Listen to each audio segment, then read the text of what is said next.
Speaker, thank you very much. Just to remind the leader of government business the very important issue the Honorable Alas and Suine have raised. The outstanding motions of censure, one pursuant to Article 82 and the other two Article 82 in respect of the Finance Minister and the Health Minister. Mr. Speaker, if we are not able to take them today, we will assume rightly that they are to be deferred to be part of the business next week. And therefore, you must accordingly direct the chairman of the business and the business committee to take note. And then, particularly on the motion of censure in respect of the finance minister, the words in Article 82 does not give Parliament perpetuity to discuss the matter. We are within defined time limits to consider the motion and take decision as appropriate.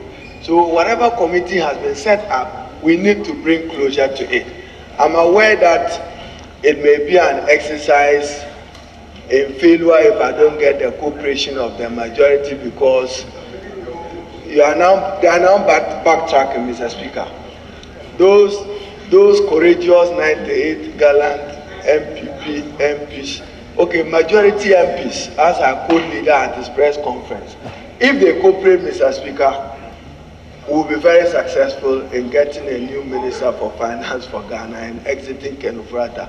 If you don't cooperate, our exercise may end in failure because we don't have the threshold of the 2/3 majority required of 183. Some people may change their mind after today, and you may change your mind to come and support. So, Mr. Speaker, those motions, and for me, it's for the record, I want us to vote on them, secret ballot.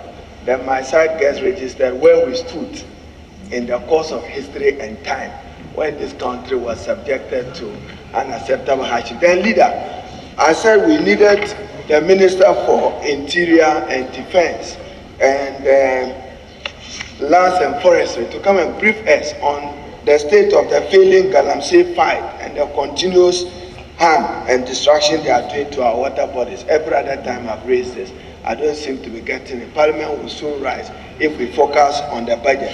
Then, Mr. Speaker, he's answered it already.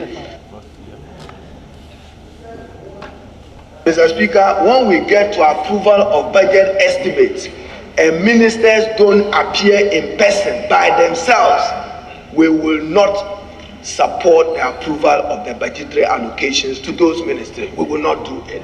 So ministers must take this house very seriously, that only ministers so appointed by President Nana Addo Dankwa to oversee the sectors must rise on their seats to move motion to ask for budgetary allocation and approval by this house.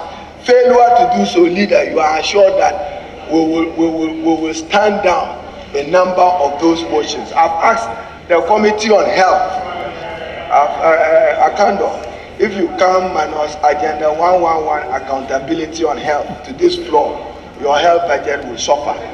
We will hold this government accountable. We intend to strengthen oversight, and we will do so standing here. So, ministers, if you think you can take Parliament for granted and take the majority leader for granted, because he's now aspiring to go higher, he's been undermined from his back.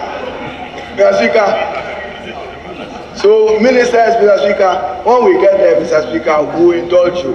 Don't protect or save any minister.